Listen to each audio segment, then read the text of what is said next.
Hello বন্ধুরা, আসসালামু আলাইকুম। Welcome back to my channel Bengal Mom Cooking. আজকে আবারও চলে এসেছি নতুন একটি। আজকে রেসিপিটা করব না, আজকে আপনাদের সঙ্গে একটি ব্লগ শেয়ার করব।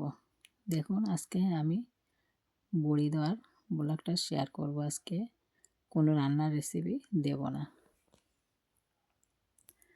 আজকে যে বড়িটা দেখছেন, এটা কিন্তু আমি বাড়িতে এটা বানিয়েছি।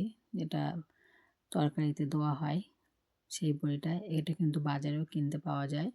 আমি এটা আজকে বাড়িতে করে দেখাবো। এটা পিউরের ডালের বড়ি।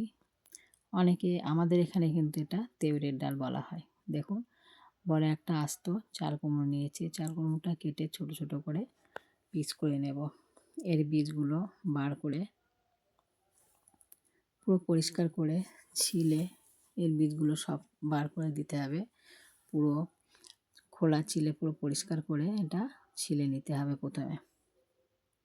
এই আস্ত চাল কুমড়োর মধ্যে এর মধ্যে কিন্তু 2 কিলো ডাল যাবে।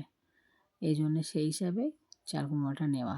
2 কিলো ডালের বড়ি মানে রেখে দেওয়া যাবে, পুরো 1 বছর পর্যন্ত সংগ্রহ করে রেখে দেওয়া যাবে। এটা ওইভাবেই আমাদের এখানে সবাই এরকম বানিয়ে সংগ্রহ করে রেখে দেয় 1 বছরের জন্যে।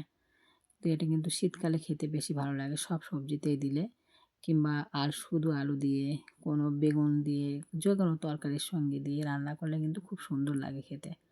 দেখুন, আমি কেটে ওটা ছোটো ছোটো করে পিস করে কেটে একটু লম্বা লম্বা সাইজ করে মানে কেটে নিয়েছি। বীজগুলো বার করে দিয়েছি আর খোলাগুলো ছাড়িয়ে নিচের দিকে একটুখানি খোলা রেখে দিয়েছি, কারণ এটা ধরতে হবে তো, এটা চাঁচার জন্যে।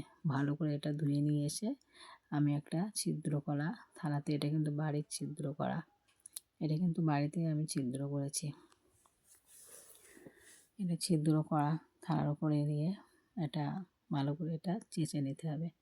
একটি কুলোর ওপরেই চেঁচেটা নিয়েছি, কেননা কুলোর ওপরে চাষলে যেটা পানি থাকে সে পানিটা বার হয়ে যায়। ওই জন্য কুলোর ওপরে রেখে চেঁচে নিয়ে তারপরে একটা সাদা কাপড়ের ওপরে, যাতে ছাঁকলে যেটা পানিটা বার হয় সেরকম একটা কাপড় নিতে হবে। ওর মধ্যে দিয়ে আমি কাপড়ের মধ্যে দিয়ে আমি রেখে দিয়েছি। তারপরে কিন্তু এটা এ করে নিয়ে পরিষ্কার করে আগে ধুয়ে নিয়েছি। যেহেতু বড়ি দেওয়ার পরে কিন্তু বড়িটা টক লাগবে, তার জন্যে 5-6 বার করে ভালো করে পরিষ্কার পানি দিয়ে ধুয়ে নিতে হবে। নিয়ে তারপরে এইভাবে ঝুলিয়ে রাখতে হবে সারা রাতের জন্য। আমি কিন্তু এই ডালটা সকালে ভিজিয়ে দিয়েছি এবং রাত্রে ভিজিয়ে দিলেই হবে। রাত্রে ভিজিয়ে দিলে হবে। ভালো করে আমি ভিজিয়ে দিয়ে ভালো করে ধুয়ে নিয়েছি 4-5 বার, যতক্ষণ না পর্যন্ত সাদা পানি, পরিষ্কার পানি বার না হয়ে, ততক্ষণই আমি ভিজিয়ে রেখেছিলাম। ভিজিয়ে দিয়ে এটা কিন্তু বাড়ি পিষলাম না, যেহেতু 2 কিলো ডাল অনেক ডাল। এটা আমি বাজার থেকে মেশিন থেকে পিষে নিয়ে এসেছি। পিষে নেওয়ার পরে যে চাল কুমড়োটা আমি ঝুলিয়ে রেখেছিলাম সেটার সঙ্গে আর ডাল আর পরিমাণ মতো নুন দিতে হবে। যেরকম ডাল, যতটা ডাল সেই হিসাবে নুনটা দিতে হবে। ভালো করে এটা মিক্স করে নিচ্ছি। যে চাল কুমড়োটা ঝুলিয়ে রেখেছিলাম পরিষ্কার করে ধুয়ে পানিটা বার করে, নিংড়ে বার করে, তারপরে আমি কিন্তু চাল কুমড়োগুলো দিয়েছি। দিয়ে এর মধ্যে একসাথে করে নিয়ে নুনটা মাখিয়ে পুরো একসঙ্গে করে নিয়েছি। তারপরে অল্প অল্প করে এটা আমি আলাদা করে একটি হাঁড়ির মধ্যে নিয়ে ভালো করে এটা ফাটিয়ে নিতে হবে। না ফাটালে কিন্তু বড়িটা ভালো হবে না, আর খেতে ভালো লাগবে না, টক লাগবে। টক লাগবে, খেতে ভালো লাগবে না। আর বড়িটা তরকারিতে দিলে কিন্তু গলবে না। ওর জন্য এটা আলাদা করে অল্প করে প্রথমে একটি বড় গামলায় করে বড় পাত্র করে মাখিয়ে নিয়ে, তারপরে আমি ছোট একটি হাঁড়ির মধ্যে অল্প করে নিয়ে এটা ফাটিয়ে নিচ্ছি। ফাটিয়ে নিয়ে যখন এটা পারফেক্ট হয়ে আছে, দেখুন, যখন আমি পানিতে দিলাম তখন কিন্তু এটা ভেসে উঠেছিল, তার মানে এটা পারফেক্ট হয়ে গেছে ফাটানো। তারপরে আমি হাতের সাহায্যে এটা একটি লম্বা শাড়ির মধ্যে, পুরো একটি শাড়ির মধ্যেই এটা দিতে হবে। শাড়ির মধ্যে দিলে কি এটা ভালো করে শুকাবে, কোনো অন্য পাত্রে দিলে কিন্তু ভালো করে শুকাতে চায় না। ওই জন্য বড় একটা কাপড়ের মধ্যে এটা দেওয়া হয়েছে। দেখুন কি সুন্দর লাগছে দেখতে। আমি কিন্তু একা দেইনি, আমার সঙ্গে আরও 2-3 জন ছিল। এর মধ্যে একা কিন্তু হয় না, যেহেতু 2 কিলো ডাল অনেক টাইম সময় লেগে যায়।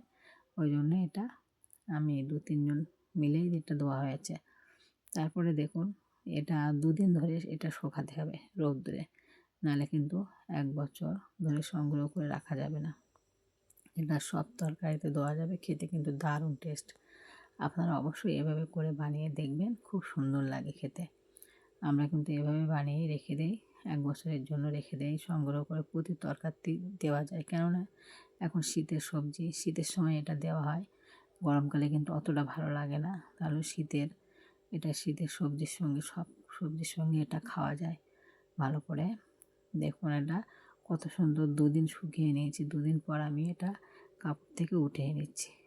এই একটি কাপড়ের মধ্যে কিন্তু অনেকেই এরকম দেয়, অনেকজনাই দেবে এই কাপড়টার মধ্যে। সেজন্য কাপড় থেকে তুলে আবার একজন দেবে, এরকম করে করে অনেকজনাই দেয়। একটি কাপড়ের মধ্যে অনেকজনাই এভাবে বড়ি দিয়ে দেবে। আমাদের এখানে শীতের সময় সবাই এরকম করে বড়ি দিয়ে থাকে। দেখুন কি সুন্দর লাগছে দেখতে। আমার পুরোপুরি শুকিয়ে গেছে, এবারে আমি রান্না করে তরকারিতে দিতে পারবো। একটু হালকা ভেজে তারপরে তরকারিতে দিতে হবে। দেখুন পুরো রেডি হয়ে গেছে আমার ভিডিওটি এই পর্যন্ত থাকলো। আমি আবার ফিরে আসবো নেক্সট ভিডিওতে। আল্লাহ হাফেজ।